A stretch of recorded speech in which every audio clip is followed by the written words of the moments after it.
So imagine you're watching a tied election. I mean, two rival political parties, and they each win exactly 5 seats on a city council. Right, a perfect tie. Exactly. By every single law of mathematics and constitutional design, they have equal power. They are perfectly deadlocked. Which is what you'd expect, right? Yeah. But what if I told you that one of those parties is about to instantly seize total control of the government? Just completely take over. Yes, and simply because of a statistical rounding error. I mean, a rounding error is so microscopically small that it didn't even earn them an extra seat. Wow. But it silently hands them the absolute keys to the city. So today we're doing a deep dive into the ghost in the machine of modern democracy. It really is a ghost. It is. We are looking at this completely invisible, unwritten social contract, one that has already decided who rules you, regardless of what the official math actually says. And this is, frankly, the ultimate diagnostic blind spot in political science. Yeah. Oh, absolutely. I mean, we operate under this comforting assumption that constitutional math is the absolute bottom line. You drop a ballot in a box, the votes are tallied, and, seats are assigned. Right, it's supposed to be purely numerical. Exactly. Power is distributed based purely on those hard binary numbers. But the research we are looking at today completely shatters that illusion. It really slaps you in the face. It does. We are diving into a massive, incredibly rigorous study by Thomas Fujiwara from Princeton University and Carlos Sanz from the Bank of Spain. And our mission for this deep dive is to scientifically dissect that illusion. Right. We want to uncover how a fraction of a percent of popular votes, a margin so incredibly thin that it is statistically meaningless. Practically zero. Yeah, how that tiny margin can secretly hijack an entire democracy. Yeah. We're talking about human psychology quietly but forcefully overruling constitutional law. And just to set the baseline here, this deep dive isn't about conspiracy theories or voter fraud or shadowy backroom deals. No, nothing like that. Right, those are entirely different phenomena. What we are looking at is cold, hard, peer-reviewed empirical data. The real deal. It's a surgical look at a shocking behavioral truth that dictates who actually gets to wield power over our daily lives. So before we get into the crazy data, I think we need to just, dismantle everything you assume about how political power is negotiated. It's a good place to start. Yeah. To do that, we have to talk about proportional representation systems. Right. Because if you're used to a straight winner-takes-all system, like a standard U.S. congressional race where you either win or go home, proportional representation can seem wonderfully fair. It seems very nuanced. Exactly. The idea is simple. The percentage of popular votes a party gets across a region translates directly into the percentage of seats they hold. That is the ideal. Yeah. And those legislative seats become the currency of power. The only chips on the table. Yes. If you are sitting down at a negotiating table to form a coalition government, those seats are the only chips that officially matter. Right, because no single party usually wins an absolute majority in these systems. Rarely ever. You have 5 or 6 parties, and they have to team up, form alliances, and pool their seats together until they cross that 50% threshold. And that brings us to the fundamental premise of classic game theory. Okay, lay it on me. Game theory dictates a very strict logical rule for these negotiations. If Party A and Party B win the exact same number of seats in the council, their negotiating power is exactly 50-50. Makes total sense. But the raw popular votes that got them those seats in the first place, according to traditional academic models, once the seats are assigned, those raw votes are considered historical dust. Historical dust. I love that term. It implies the votes are just spent currency. Precisely. The logic goes that if a seat costs, say, 1,000 votes and you get 1,001 votes, that single extra vote doesn't buy you anything. It's just useless. It's essentially discarded in the math of Parliament. Therefore, if you and I both hold 5 seats, we are perfectly matched. We're deadlocked. Neither of us has a mathematical advantage in passing laws or claiming the leadership. And that makes intuitive sense. If I'm holding 5 trump cards and you're holding 5 trump cards, the fact that I bought my deck at a slightly nicer store doesn't change the game. It shouldn't matter at all. We are tied, period. But here is the massive counterintuitive reveal from Fujiwara and Sanz's research. Reality completely and utterly destroys this theory. It really does. Their data proves that if Party A gets just 0.01% more popular votes than Party B, a margin so thin it grants 0 extra seats, Party A suddenly gains an overwhelming advantage. It's almost an absolute advantage in taking control of the government. And see, this is where my brain just rejects the premise. It's hard to accept. It is. I needed an analogy because the math isn't mathing. It's like two rival tech companies holding exactly 51% of a competitor's stock together. Okay, tracking. They could easily execute a hostile takeover and split the assets down the middle. They have the exact same legal shareholder voting power. But instead of splitting it, one company just backs down and lets the other take the entire board of directors, simply because the winning CEO happened to win a minor magazine poll by 3 votes. That's exactly what it's like. They are prioritizing the completely meaningless optics of a magazine poll over their actual legal, hard-coded shareholder power. It's insane. Your analogy captures the absurdity perfectly. But to make it even more stark, imagine top economic analysts studying that corporate takeover for decades and never even bothering to check the magazine poll results. Wait, really? Yeah, because their theories told them magazine polls don't dictate corporate law. That is exactly what happened in political science. You're kidding. I'm not. For decades, the most prestigious political and economic databases haven't even bothered recording the raw popular vote totals in these coalition scenarios. I just didn't write it down. They only recorded the seat distributions. They've been entirely blind to this vote ranking phenomena. That is a staggering diagnostic blind spot. It really is. They assumed, quite arrogantly, that human beings operate like perfectly rational math equations. They assumed the historical dust couldn't possibly influence a ruthless political negotiation. But it totally does. To prove that this invisible rule, this psychological need to crown the first place winner, isn't just a statistical fluke, we need a flawless testing ground. We need a perfect laboratory. Exactly. We can't just look at random elections. We need controlled conditions. And the researchers found one in municipal elections in Spain. Spain provides a nearly perfect real-world laboratory to test the mechanics of power. Okay, break it down for us. To understand why, we have to look at how their local elections function on a procedural level. Citizens go to the polls and vote for party lists. Right. The seats on the city council are handed out proportionally based on those votes using a very specific mathematical formula. The Diem method. Right. Exactly. Though we promise no heavy jargon, so we'll just call it proportional math. Then, in a completely separate secondary step, those newly elected councilors vote amongst themselves to pick the mayor. So the voters don't directly elect the mayor. No, they don't. They elect the council, and the council acts like an electoral college to pick the leader. Correct. But, crucially, the Spanish system has a failsafe. A cold, hard backup rule. Yes.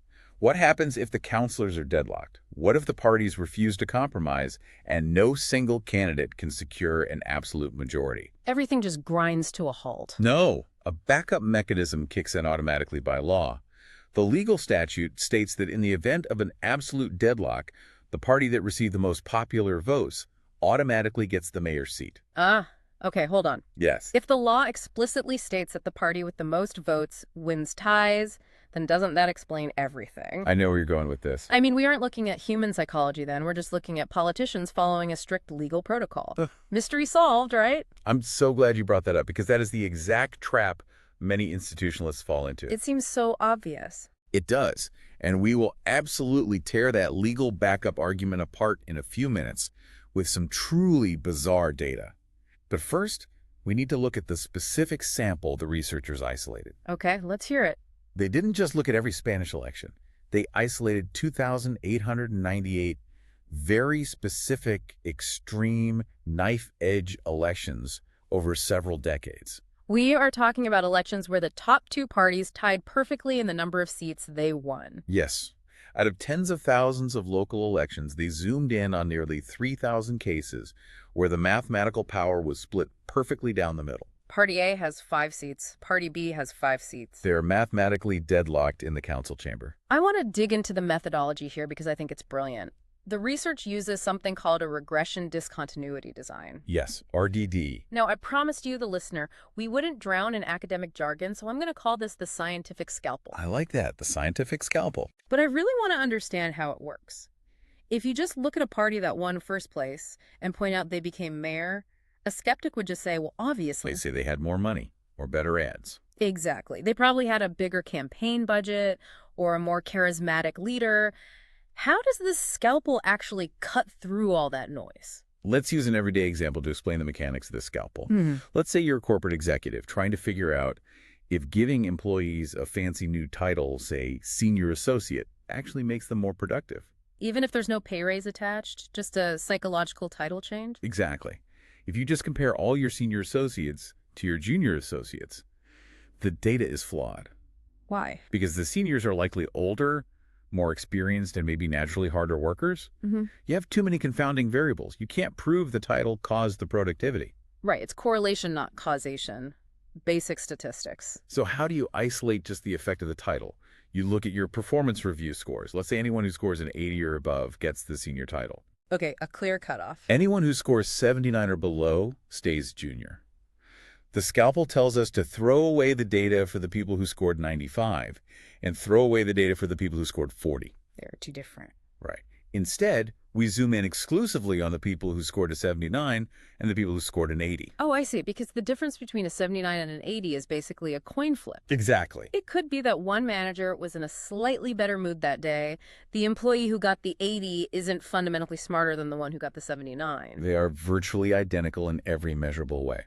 But the system arbitrarily slaps a senior title on the person who got the 80 and denies it to the 79. So if you suddenly see the people who scored 80 becoming vastly more productive than the 79s, with absolute scientific certainty that the title itself caused the change. You've eliminated all other variables. That is incredibly elegant. It is the gold standard for this kind of research. So, applying that back to these Spanish towns, the researchers threw out all the blowout elections. It cost them completely. They only looked at the towns where Party A and Party B tied in seats, but Party A beat Party B in the popular vote by literally a handful of ballots. Sometimes just 5 or 10 votes out of thousands cast. By zooming in on these microscopic margins, a 0.01% difference, they eliminate the weather, the campaign budgets, the charisma of the leaders. Everything. A party that wins an election by 6 votes out of 10,000 isn't fundamentally better funded than the party that lost by 6 votes. By the laws of statistical probability, those two parties are functionally identical. They have the same number of seats,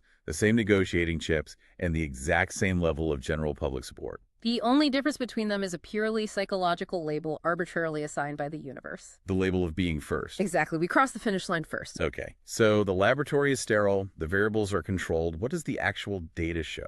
The magnitude of the advantage is truly staggering. Because I know human psychology plays a role, but we're talking about hardened politicians negotiating for power. You think they'd be immune to it? Surely a 5-vote difference doesn't move the needle that much in a room full of cutthroat politicians. Well, remember what game theory tells us. Because they have the exact same number of seats, they should both have a roughly 50-50 shot at negotiating their way into the mayor's office. By wooing third parties and making deals. Right. But the data shows that the party in second place, the one that lost the popular vote by a fraction of a percent, has a 33.6% chance of appointing the mayor. Okay, 33%. Meanwhile, the party with the exact same number of seats, but that tiny fraction of a vote more, has a 53.9% chance. Wait. That is a 20.3% jump in real-world power. It is a massive, immediate leap. I want to try and visualize this data for you listening right now because I'm looking at the chart in the study and it's wild. Figure 1A, yes. Picture a standard scatter plot graph. The horizontal axis across the bottom represents the vote difference between the two parties. Dead center is 0. Right, a perfect tie in votes. As you move from the left side toward the middle, you are tracking the second place party getting closer and closer to tying for first. You'd expect their chances of becoming mayor to steadily climb as they get closer, right? Like a gentle hill. Exactly, a smooth, linear relationship. But it's not. The line showing their chance of becoming mayor is essentially flat. It just hovers down in the 30% range. It doesn't really matter if they are behind by 500 votes or 50 votes, their odds barely improve. But the exact millisecond they cross the 0 line, The literal moment they get one single vote more than their opponent and cross from second to first place. the line doesn't slope upward, it breaks. It snaps and shoots straight up vertically like a cliff face to over 50%. It is a literal quantum leap in political power. There is no gradual accumulation of leverage. The moment that label is applied, the reality of the negotiation chamber warps entirely in their favor. And, crucially, this definitively crushes the winner-takes-all myth that Huh. some optimists like to tell themselves. What do you mean? Are you talking about the idea that they might be sharing power behind the scenes? Yes, the spoil-sharing theory. When some early political scientists first saw hints of this first-place advantage, they tried to rationalize it. How do you rationalize a cliff He face? said, well, maybe the first-place party gets the prestigious title of mayor just to keep the public happy, but behind closed doors, they share the real functional power. Right, a compromise. I get the crown, you get the treasury. They figured they'd probably give the second-place party the deputy mayor roles or control over the city budget. It sounds perfectly reasonable. But the data absolutely eviscerates that theory. The researchers looked at who gets the deputy mayor positions. The Yeah. first-place winner doesn't share. They hoard the deputy mayor positions at the exact same elevated rate. No. Yes, they take that microscopic 5-vote advantage and use it as a mandate to execute a winner-takes-all hostile takeover of the entire local government apparatus. Okay, I hear the percentages, but I want to push back on the abstract nature of this. Go for it.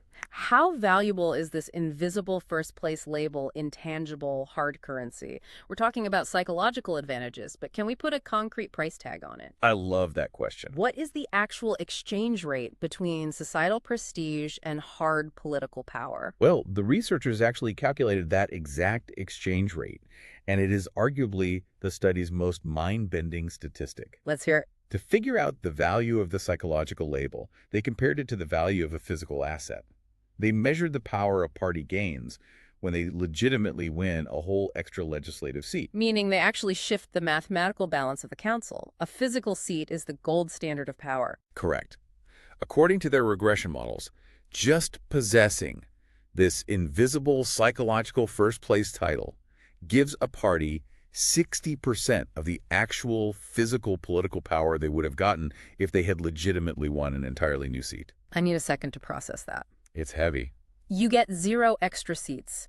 Your coalition building math has not changed by a single fraction. Not at all. But simply because you cross the finish line an inch ahead of your rival, society just hands you 60% of the negotiating leverage of an actual living, breathing elected official. You are literally manifesting a ghost seat at the negotiating table out of thin air. You are conjuring political capital from an illusion. That is wild. Now, I know exactly what the skeptics are screaming right now. The Yeah. lawyers and the institutionalists listening to this are pulling their hair out. Oh, I'm sure they are. They're saying, we covered this 10 minutes ago. It's not a ghost. It's not psychology. It is just the law. Right, the Spanish backup rule. Exactly.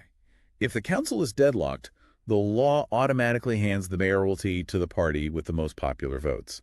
That perfectly explains the 20% cliff face. The law forces the issue. And if the legal code operates like an algorithm that just says, if tie, then award to party A, then the mystery is completely solved. It's not a social contract, it's just a legal one. Not so fast. The researchers heavily anticipated this exact counter-argument, Of course they did. and they systematically dismantled it, proving that the legal backup rule is essentially a mirage. How? If it's written in the law books, how is it a mirage? Because a mayor in a Spanish municipality doesn't operate like an absolute monarch once appointed.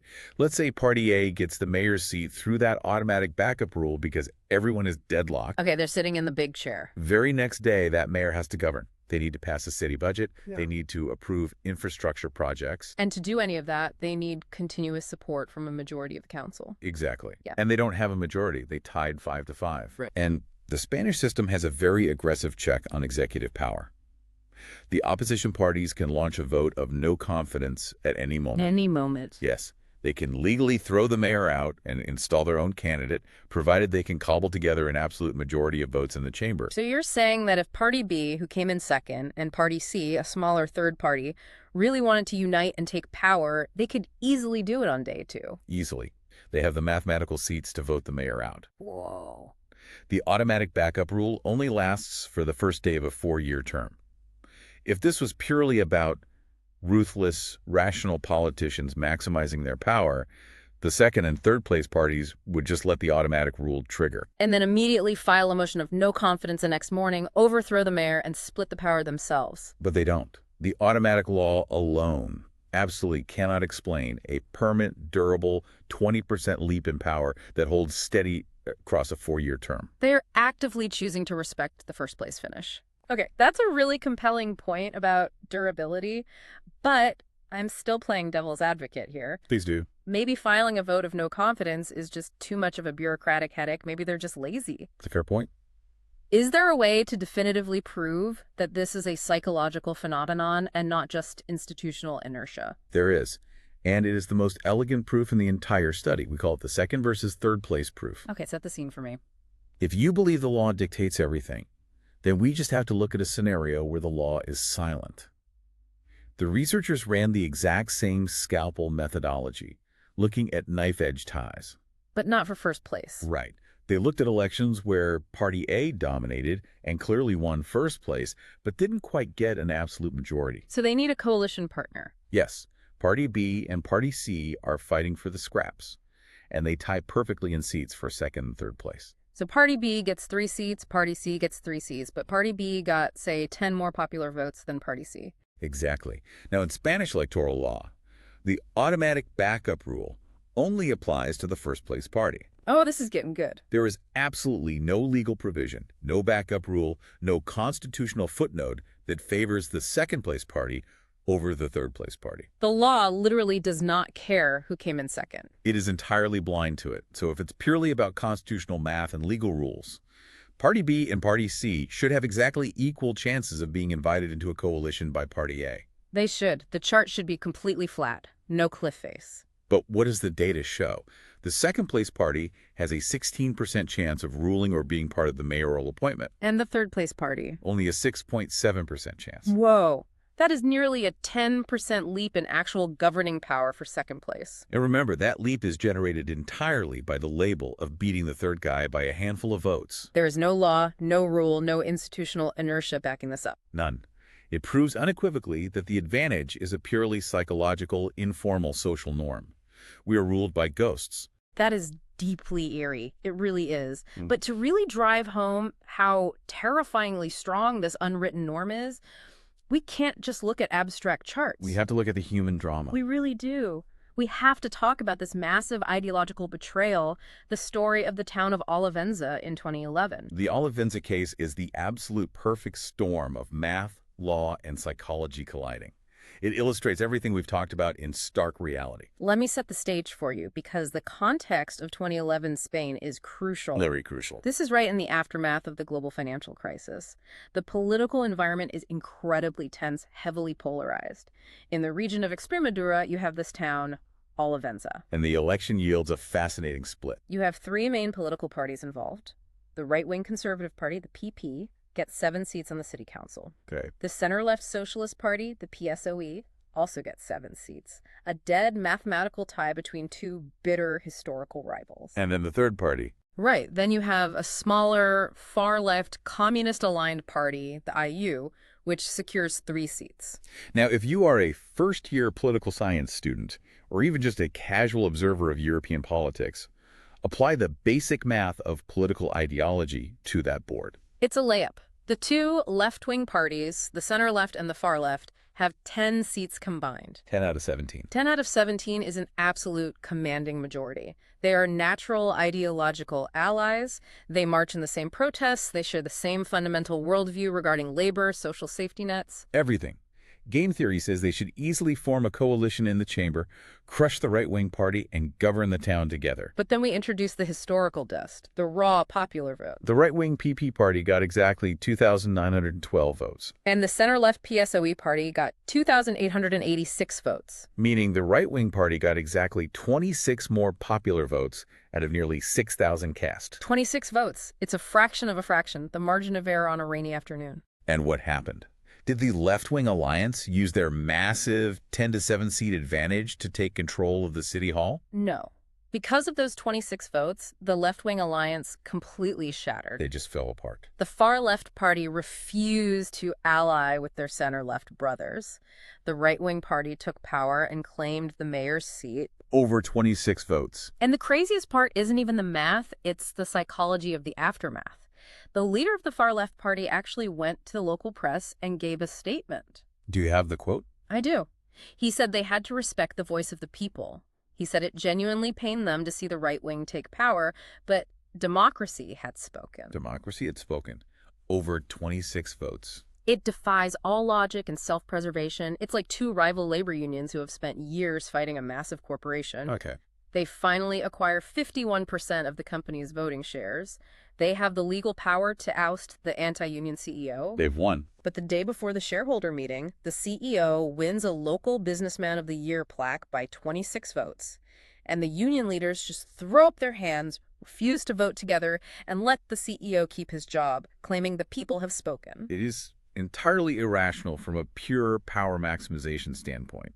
But your analogy perfectly captures the terrifying strength of this norm. It really is terrifying. This invisible social contract is so deeply embedded in our collective psyche that it forces bitter, blood-feud political enemies to bow down and betray their own deeply held ideological beliefs. That far-left leader in Olivenza wasn't acting. He wasn't pretending. No, he genuinely felt a heavy moral obligation to let his ideological opposite rule, simply because of a microscopic numerical technicality that the law itself didn't even require him to respect. But, this begs the ultimate question. Politicians are not known for being saints. Far from it. They are ruthless operators. We see them break campaign promises all the time. If this rule is completely unwritten, and breaking it would give a political party ultimate power, allow them to enact their entire agenda. Why don't they just ignore it? Exactly. If there's no law stopping them from forming a backdoor coalition and seizing power, why don't they just take it? Because someone is holding a gun to their heads. Let me guess. It's not the courts. It's not the police.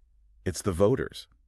The researchers realized that politicians aren't obeying this unwritten rule out of some noble sense of civic duty. They obey it out of fear.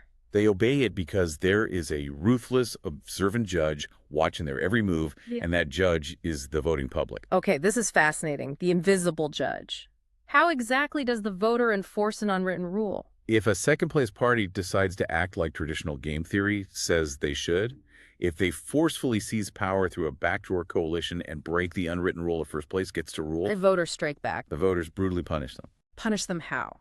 Are we talking about a few angry letters to the editor or something systemic? Because the research mentions a bill of betrayal. It is highly systemic. The researchers tracked these specific betrayals using a highly sophisticated statistical tool called a triple difference model. Whoa, okay, stop right there. Triple difference sounds like something out of an advanced calculus nightmare. It is a bit dense. Walk me through exactly what 3 things we're taking the difference of, because I need to understand how they actually measured this. Fair enough. Let's use a non-political example to demystify it. Yeah. Let's say you're trying to figure out if a new brand of fertilizer makes tomato plants grow taller. Okay. The first difference is simple. You measure a plant before the fertilizer and then after. Did it grow? Yes. Okay, difference 1, time. Before and after. But maybe it just rained a lot and all plants grew. So you introduce a control group. You measure a plant with the fertilizer and a plant without it over the same time period. You take the difference of their growth. That's a difference in differences model. Makes sense. Difference 2. Treated versus untreated. Exactly. Now, what if you want to know if the fertilizer specifically works better on cherry tomatoes versus beefsteak tomatoes? Oh, I see. You have to compare the difference in differences of the cherry tomatoes against the difference in differences of the beefsteak tomatoes. That third layer of comparison isolates the specific interaction between the treatment and the environment. That is triple difference. Okay, I follow. I'm with you. So how does this apply to politicians stealing power? The researchers looked at towns where a party broke the unwritten rule and stole the mayoralty from the first place winner. The usurpers. Right. They compared those towns to towns where the rule was respected, which was the control group. They measured the change in vote share before the betrayal and 4 years later at the next election. That's the time difference. And they specifically isolated cases where the initial election was a dead tie in seats to ensure they were only measuring the punishment for breaking the norm, not just general shifts in political wins. That is incredibly thorough. So they isolated the exact cost of the betrayal. What was the bill? If a second-place party usurps the mayoralty from a tied first-place party, they suffer an average 4.8% drop in their overall vote share in the subsequent election, 4 years later. 4.8%. Yes. Now, I'm going to push back here. To an average listener, losing less than 5% of your voters may not sound like a big deal. Turnout fluctuates all the time. True. In local elections, you often have terrible turnout anyway. How do we know this 4.8% drop isn't just standard incumbent fatigue? Most people who take power lose a little popularity once they actually have to govern and make tough choices. Exactly. Why are we crediting this invisible judge instead of just normal voter apathy? That is a brilliant challenge, and it's exactly why they use the triple difference model. The model controls for incumbent fatigue. Oh, it does. Yes. They compared the usurping mayors against legitimate first-place mayors. The legitimate mayors did suffer some normal incumbent fatigue, but the usurping mayors suffered an additional 4.8% penalty on top of it. Oh, wow. And in the razor-thin margins of municipal or national politics, an extra 4.8% drop isn't a slap on the wrist. It's a bloodbath. It's a career-ending electoral wipeout. Ah, okay, so it's an isolated penalty strictly for the betrayal. That is a death sentence for a political party. Exactly. And the politicians know it. The fear of that 4.8% drop is the invisible gravity keeping the entire system in check. It's a beautifully efficient, self-enforcing punishment mechanism. But this brings up a massive paradox that we need to untangle. What's that? We just established that the voter is the judge and the voter is ruthless. But why does the voter care so much? We're talking about 26 votes in all of ENSA. Are voters really that pedantic? Are we all just blindly superstitious monkey brain creatures obsessed with whoever crossed the finish line first, even if it's by a single inch? This cuts to the core of how we view the electorate. And the mathematical model the researchers built proves that it is not blind superstition at all. Really? In fact, it is the most rational, highly efficient, low-energy way for voters to protect themselves in an incredibly complex world. Okay, convince me. How is it rational for voters to demand that 26 votes dictate the fate of their city, to the point of punishing politicians who disagree? Think about your job as a voter. You have a life, a family, a job. But once every few years, you are asked to figure out which political party is best suited to handle the specific, highly complex crises of the current era. Maybe it's a looming economic downturn or a local housing crisis. Or a public health emergency. Gathering all that information, analyzing policy proposals, and predicting the future is exhausting. It requires an immense amount of cognitive energy. It's basically a full-time job that none of us are paid to do. Exactly. But the election itself acts as a massive distributed information gathering machine. Every single citizen drops their tiny piece of localized knowledge, their lived experience, and their gut feeling into the ballot box. Right. It's the wisdom of crowds. The final vote tally is the ultimate aggregate of all public knowledge. Therefore, the party that gets the most votes, even if it's only by a margin of 0.01%, is technically the one that the collective intelligence of the society has deemed slightly more capable for the current moment. The first place label becomes a highly visible, incredibly cheap signal. As a voter, you don't need to read 500-page policy platforms. You just look at the scoreboard. Ah, Party A got the most votes. The hive mind has spoken. They must be the ones best suited for the job right now. I see. It's an informational shortcut. So when Party B, the second-place party, uses backroom game theory deals to seize power, the voters aren't just mad about a technical rule being broken. No, they feel like Party B is actively subverting the collective intelligence of the community. They are stealing the steering wheel from the driver that the society just painstakingly chose. Precisely. It's a fundamental issue of trust and efficiency. The voters use the ballot box to send a signal, to aggregate information. And when politicians ignore that signal through clever coalition math, the voters feel betrayed and they strike back at the next election to enforce accountability. Okay, here's where the data gets incredibly spicy, though. The study points out that the environment matters. The severity of this invisible rule isn't uniform. What do you mean? The researchers found that the presence of an aggressive third party acts like a chemical catalyst that sends this psychological phenomenon into overdrive. This is one of the most brilliant nuances of the entire study. They split their data set into two specific environments.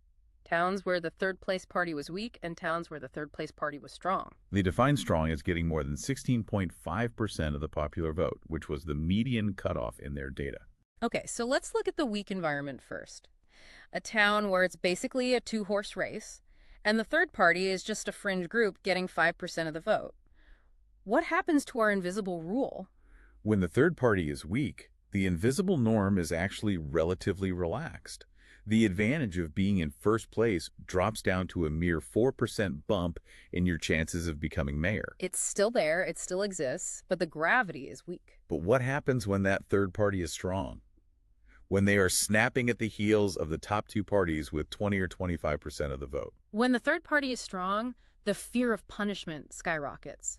The unwritten norm's power leaps from a 4% advantage to an earth-shattering 30.6% advantage. A 30% leap. Why?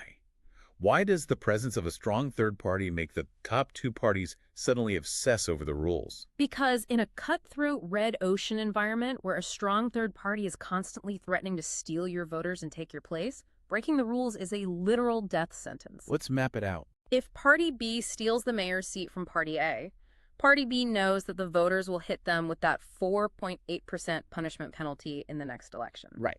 If Party C is weak, Party B can absorb that 4.8% hit and still comfortably stay in second place. They can survive the punishment. But if Party C is already strong, If they are right behind them, that 4.8% drop will instantly propel Party C past Party B. Party B won't just lose the mayoralty, they will be relegated to third place, lose their funding, and slide into political irrelevance. wow. So the politicians are doing constant risk calculus. When the ecosystem is highly competitive, they cling to the unwritten social contract like a life raft. We must respect the first place winner because if we break the rules and anger the voters, they won't just punish us, they will feed us to the wolves in the third party. Exactly.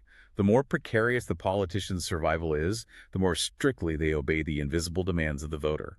It proves that this entire psychological architecture is held up by self-preservation. Now, we've spent this entire deep dive zooming in on local Spanish towns, dissecting these tiny municipal elections. And it's a fascinating micro-study. But I know what you are thinking right now. I don't live in a Spanish municipality. I don't care about the mayor of Olivenza. Does this matter for my country? Is this invisible rule secretly running my national government right now? And the answer to that is an emphatic yes, because the researchers didn't stop at the Spanish border. They recognized that this could be dismissed as an isolated quirk of Iberian municipal politics. So they zoomed out, way out. They applied their scientific scalpel to 28 national European parliaments. We are talking of the highest levels of sovereign national power. Places like Germany, Italy, the Netherlands, the Scandinavian countries. Systems where massive multi-party coalition governments control national economies and militaries. Yes, they looked at national elections where parties form massive coalitions to select a prime minister. And they found the exact same unwritten contracts at play, operating on a macro scale. Give me the numbers. What happens when a national party gets just one extra seat to cross the threshold and become the largest party in a national parliament? Even if their actual mathematical ability to build a coalition is perfectly identical to the second-place party. Yes. Just getting that one extra seat, crossing that threshold to become the largest party by the slimmest possible margin, makes your chance of appointing the prime minister spike by nearly 40%. 40%. Yeah. At the national level, the cliff face is even steeper. It is entirely consistent with the local data. Political scientists have argued for decades about the merits of different voting systems. They endlessly debate the fairness of proportional representation versus winner-takes-all systems. But this cross-national data proves something profound about the human condition. What's that? It proves that human psychology naturally injects a brutal winner-takes-all reality right into the very heart of systems that were explicitly designed by constitutional lawyers to be fair, balanced, and proportional. You can write all the proportional math you want into a constitution. You can design the most perfectly balanced game theory algorithms. But the human beings executing that constitution will inevitably default to crowning a solitary winner based on whoever crossed the line first. So, to you listening right now, next time you watch an election night broadcast, whether it's for your local city council or a massive national race, don't just look at the seat count. Don't just listen to the pundits moving magnets around on a board talking about coalition math and game theory. Look at who crosses the finish line first in the popular vote, even if it is just by a single inch. Because that invisible psychological victory is already silently rewriting the rules of the government. The official math is an illusion. The unwritten social contract is the reality. If we connect this to the broader philosophy of governance, it fundamentally changes how we view systemic stability. We tend to think democracies are held together by thick constitutional law books or the courts or the military. But they aren't. They are held together by these incredibly fragile, invisible webs of societal expectations. These shared illusions, like the illusion that 26 votes out of thousands grants a divine mandate to rule. That is deeply unsettling, but also incredibly beautiful in a strange way. We are all mutually agreeing to play a game, and the most powerful rules of the game are entirely in our heads. Well, we have unpacked an immense amount of data today. We really have. We've explored the 0.01% abyss, toured the perfect laboratory of Spain, debunked the myth of legal frameworks, and watched a stunning ideological betrayal over 26 votes in Olivenza. We've seen how the invisible judge of the voting public terrifies politicians into compliance, and how this bizarre human quirk scales all the way up to national European parliaments. It really is the ultimate illusion of the ballot box. Thank you for taking this deep dive into the data with us. It's been a fascinating journey, but before we sign off, I think this research leaves us with one final highly provocative question for you to take away and mull over. Let's hear it. We've just established that our deeply ingrained, biased, somewhat irrational human psychology naturally enforces these unwritten rules to keep politicians in check and maintain social stability. Right. But we are rapidly moving into an era of algorithmic governance. What happens when we start integrating AI and rigid mathematical algorithms into our political systems to reduce so-called human error? Oh, wow. I hadn't even considered that. Think about it. An AI system designed to build coalitions would only read the math. It would look at the Spanish City Council and say 5 seats to 5 seats. It is an exact tie. Let us randomize the output or force a mathematically perfect power-sharing agreement. An AI would never respect the 26-vote difference in Olivenza because, statistically speaking, it is insignificant noise. By removing our irrational human bias, by fixing the math to make it perfectly logical, could we actually be destroying the invisible social contracts that have secretly kept our democracies stable and functioning for decades? If you make the machine too perfect, it might not know how to run on human terrain. Something to think about the next time you drop your ballot into the box.